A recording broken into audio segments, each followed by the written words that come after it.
I was born in South Sudan. But in everywhere you are going, you must find another family in life. My name is Pur Biel. I'm a refugee. Now, I live in USA. I run every day. I think running is one way of keeping away from what is happening for many refugees. Going to Olympics for the second time, God willing, it will be another opportunity to be my legacy.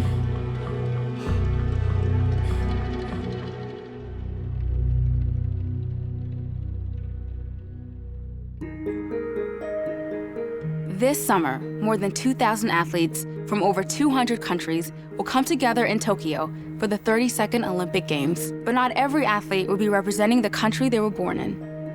For many athletes, the only way to achieve their Olympic dreams is to actually leave their home. It takes so much to become an Olympic athlete. You have to give every single thing into your sport, eating, sleeping, breathing. When I was training, I banked about 30 to 40 hours a week. Started when I was about 10. It was like a full-time job. Honestly, I can't even imagine having to do all that, which is very, very hard, and then fleeing your country. That is almost 70 million refugees now. I'm one of the million of refugees. It happened to me. Tomorrow it happened to you. Now I want to tell you the story of Pur.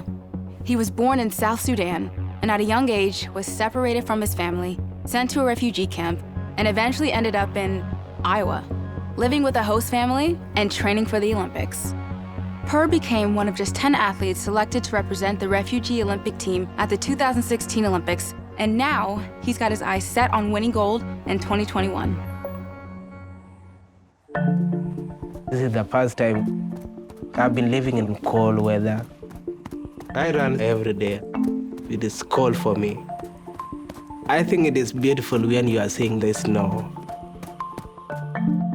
But there is a lot of challenge when you are running on it. Nice job, good form, 24, 25. Nice job, Will. At Iowa Central, we are fortunate enough to not have an indoor track. Does that make sense? I don't know, but here's the deal. Since 2010, we've won more national titles in cross country and track and field than any junior college in the nation. For Pur, running outside every day, doing his workouts in the snow and the ice, it's definitely making him tougher. If he can run in Iowa, he can run anywhere. I prefer to run on the treadmill than going outside. And you will find me sometime telling Coach, can I run on the treadmill? He will tell you no. Pur has been a refugee for most of his life and first discovered his passion while already displaced in Kenya. I began to run in 2015. One day we ran 10K. I was in barefoot. I finished third position in 10K. They called me to join the training camp in Nairobi. I competed the Olympics. I was glad to be part of the International Olympic family for that period of time. My goal is to go back to the Olympics in 2020 to be with a family. The running comes naturally for him. He's a gifted athlete. The challenges for him are all the other stress that goes along with being a college student. Man, I gotta go to class every day. Do I wanna get a part-time job? He has no resources, no family, no ties, no connections. Pur has a lot of emotional baggage that he brings with him. He really seems to be able to carry that weight on his shoulders. So I'm gonna have you guys choose a table, ask some questions, take some notes. Anything interesting or that answers your questions or answers other people's questions about international students that have come from a variety of countries around the world. So get some information. So where are you from again? I'm from South Sudan, but I have been living in Kenya for almost 15 years. Wow. What do you like most about Iowa so far? For me, it is the education system here in Iowa. What is the weirdest thing? The food. The food? Yeah. The food's weird? Why? The food is weird. You know, everything in America, they put a lot of cheese in everything that they do. I cannot eat fat food because I'm running. Do you still have family who live in Kenya? Yeah, I have family, but it's not my... It's like the family that I lived with for almost 15 years. But let's say my sibling brother and my family and my mom and dad, they're living in South Sudan. They still live in South Sudan? Yeah, it is quiet. I never see them since 2005 up to now. But I'm wishing to go back and see them in the future. I must not forget where I come from. But in everywhere you are going, you must find another family in life, friendship. Why did you leave South Sudan? I left because we have civil war among the Sudan and South Sudan. Yeah, that is the reason why I left my country in 2005. By 2005, a civil war had been raging across Sudan for over 20 years. The Sudan People's Liberation Army was attempting to break away from the government in the north and gain control of the oil-rich south.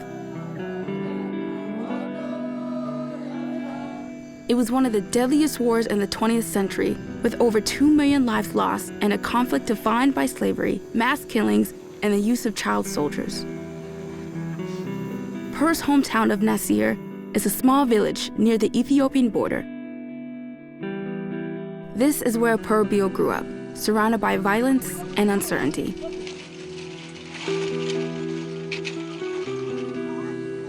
We had a big family in South Sudan. Sometimes I go with my father fishing. I remember he told me, Pur, sometime maybe I will not be around. But as you continue growing, you will be a man and you can depend on yourself. One day we were attacked by the Sudan militia government troops. They came to attack our village. And I and my brothers with our mother, we hid ourselves for 3 days in the bush. After that, we went back to the village and we find everything was burned down by the government and they took all the belongings. The civil war killed 1 in every 5 of the Sudanese people. More than 4 million refugees fled their homes to escape the violence, abandoning everything they couldn't carry. My mom, she decided to go to nearby Ethiopia so that maybe she can find something to my sibling brothers. But I was the eldest son for my sibling brother. So she decided, she told me, now you can survive alone. You are old enough to survive on your own. I was 10.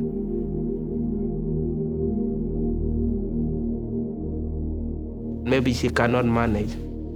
Maybe she can be attacked on her way to Ethiopia. Or maybe it was a way to teach me how I can survive with my neighbors.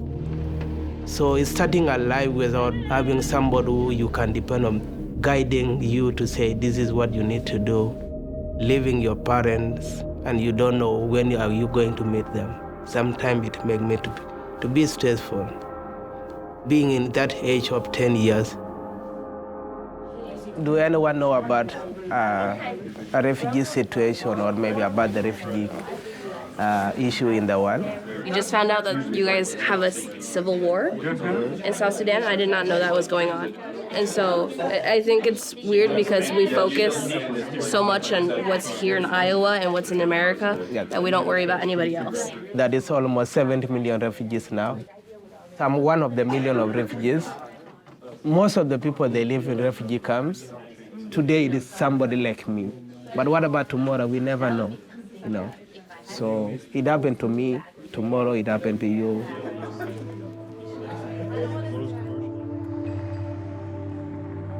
Pur hopes his running career can help him build a new life. But competing for a spot on the refugee Olympic team is no easy task. Pur and I need to have the conversation yet about what he feels he needs to accomplish to get to those summer games. We know, like, it's not really the elephant in the room, but we know it's there. I think at his first attempt, it was more of a, hey, I got here, that's awesome. But now, let's get there and let's really make an impact. What can we do to help him get there and do something that everyone's gonna remember? We've got some big things to talk about. You ready? I'm ready. All right. So overall, your goals to get to where you want to be for the games here. 4 years ago at the Rio Olympics, Pur ran the 800 meters in 1:54.67 seconds. But lately, he's been finishing closer to 1:56. To make the refugee team this year, runners are expected to do the 800 in 1:50. At least 150 is where you want to be for the games. Right now, that's where you're at. That's what you ran at the first competition. You ran 29 seconds per lap to run 156. Yeah. So then as I look towards our workout today then, we'll go 4 times 200, okay? So now these 200s, those are gonna be more at goal 800 pace. So that'll be the plan for today to try to get you to feel what that 800 pace is gonna feel like, what the pain will feel like, what you need to be able to do, and that way you can see what 27 feels like, what 28 feels like. It's fine. Everything's fine. Yeah. You know, you're the coach, so if you give out, you know what you're giving out. So I appreciate your trust, I do. Yeah. All right, so let's head out to the stop sign for our start. If his main focus for Summer Olympics is to be the best 800 runner he can be, we definitely need to work on some more speed. Ready, set, go. Come on! Pur needs to hit about 26 to 28 seconds per 200 to get that pace for the games that he wants. Nice job, nice job. Out of the way, all the way, all the way. Nice job, way to go, way to go. 24, 25, 26, perfect. He was right on, 26 seconds, exactly where we wanted him. So that'd put him right at that 150 pace for an 800 meter.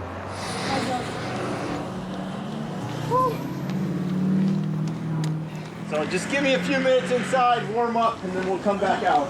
Okay. The 200s that you did, that pace you're at, that was perfect. That was right on for 150 pace there. So now you know what it feels like there. Now we gotta get a chance to do it in a race, so. Yeah, we need to do a lot of 200 and so to maintain the pace. Yeah, it'll be a lot easier once it warms up too. And yeah. Spring, you know what spring is? I know. Yeah. Probably my most enjoyable part of our team is the diversity we have. My boy. We have a lot of true international athletes that we recruit from other countries to come here. Those athletes coming in bring a whole new dynamic to the team because they bring stories that a lot of these other kids from here, they've never heard, never fathomed what those athletes have gone through to get to where they are. Bro, I was trying to stick with you. Yeah? And then that last 100, bro, you just, my 6th gear is like your 3rd gear, bro. Yeah. I knew a little bit about the refugee crisis, but not a whole lot. I was like, okay, like, it's not really like, it's bad that I say this, but not really our problem, you know? And once he came here, I got a way better picture of it. It must have been bad if there was, hundreds of thousands of people fleeing from one country to another. Kakuma is a Swahili word for nowhere. After Pur was abandoned by his parents in South Sudan, he was rescued by the United Nations and transported to the Kakuma refugee camp in northeastern Kenya. Established in 1992 to house a few thousand people fleeing Sudan's civil war, Kakuma is now home to nearly 200,000 refugees from more than 20 different countries. It was life-changing for me to come to refugee camp. Being alone at age 10 years old, do you imagine going to fetch water for yourself, cooking for yourself sometime? It was stressful. Many of the refugees who are living in camp have a lot of stress, traumatized because of what they are passed through. Having somebody who you can depend on, it is a blessing for me. Since I left my family in South Sudan, I got a new family in Kakuma. A mother who is caring for 7 brothers who I call my Kakuma brothers. I call her my Kakuma mama. Pur remained in Kakuma for more than a decade until he was recruited for the Refugee Olympic team in 2016.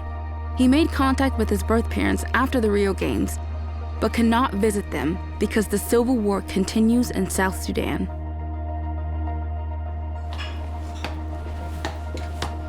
Oh, sorry, Peter. It was my fault. Oh. I have a new family now in the United States. They care for me. Everything that I do in the United States, I depend on them. You still got the skills. Dear God, we thank you for this day and for getting to see Pur, and we pray for Pur's family and friends back in Africa, that they are doing well, and for all those who don't have the warmth and comfort of home and food that we do right now. Amen. Go ahead, Pur. We first met Pur in 2016 on behalf of a humanitarian organization called Alight. And they called us to see if we might be interested in hosting Pur. I did order lamb, but it looks like chicken. You know, the African idea of family is much broader than here. How are your classes going? Yeah, my classes are going well. You're doing intro to religion. Yeah. Intro to psychology, biology. Biology. International relation.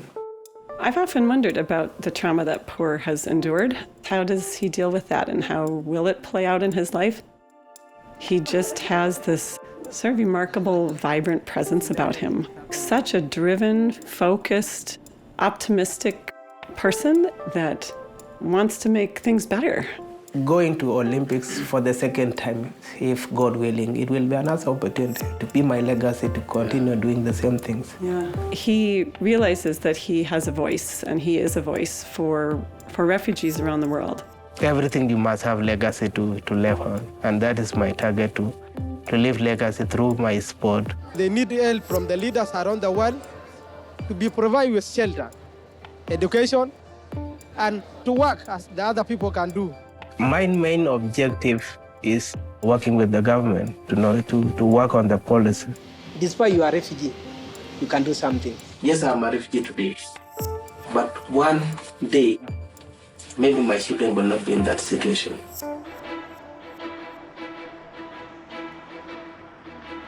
Men's 5,000 meter runners, please report to the starting line. Following that, men's 600 meter. Today, Coach D put me in 600 to help me to build my speed.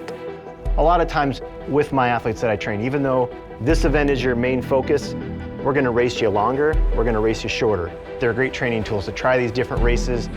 You want me to yell your splits to you? Yep. I usually stand straight across from the finish line. Do you want me to be closer? Yeah. Just because it's quieter over there? Since I came to Fort Dodge, I started to know my weakness in different areas. It opened my eyes to know I can do even short distance run. Where do you want us to stand and cheer for you?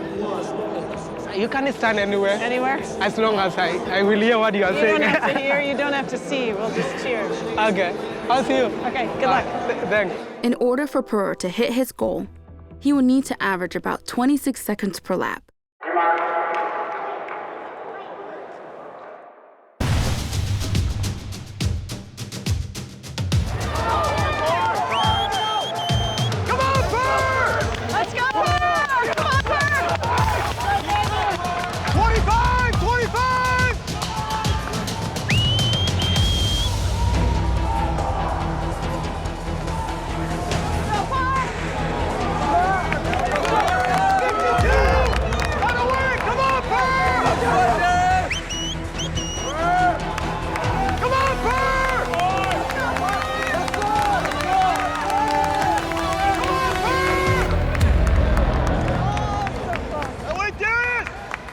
Pur's first lap was fast.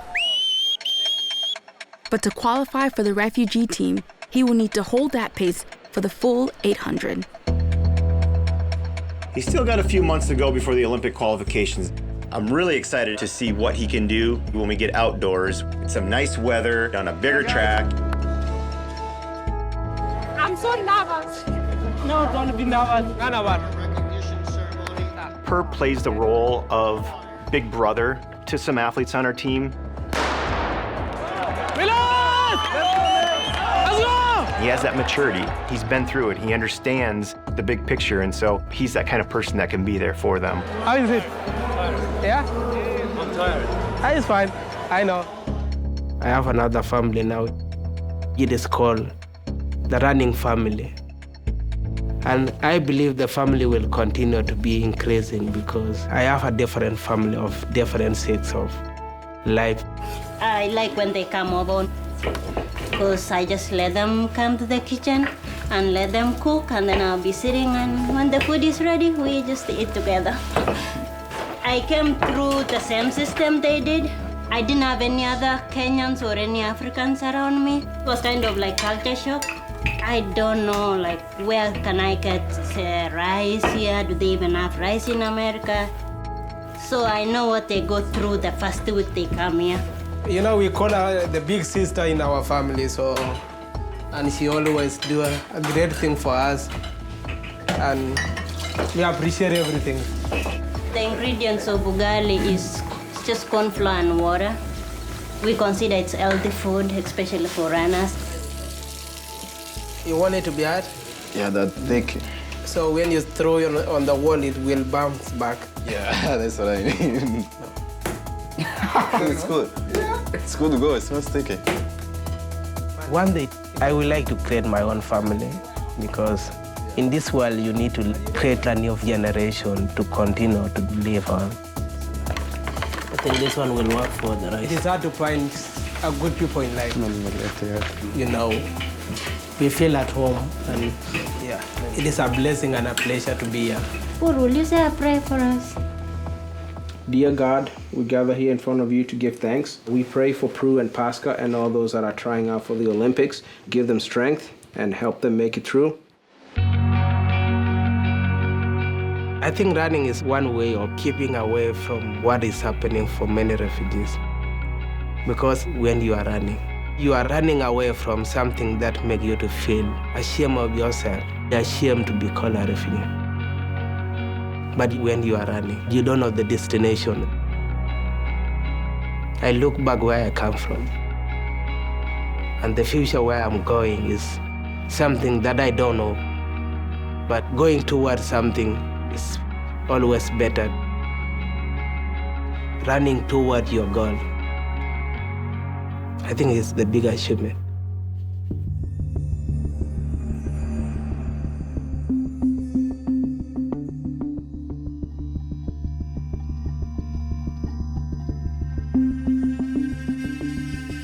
I'm in Omaha, Nebraska for now. I'm staying with a family from Nasser, South Sudan. Coach DeBron telling me to keep running and to keep to stay healthy for this time. In a year, I believe I will be better than now, have a better time to compete for the Olympics 2021.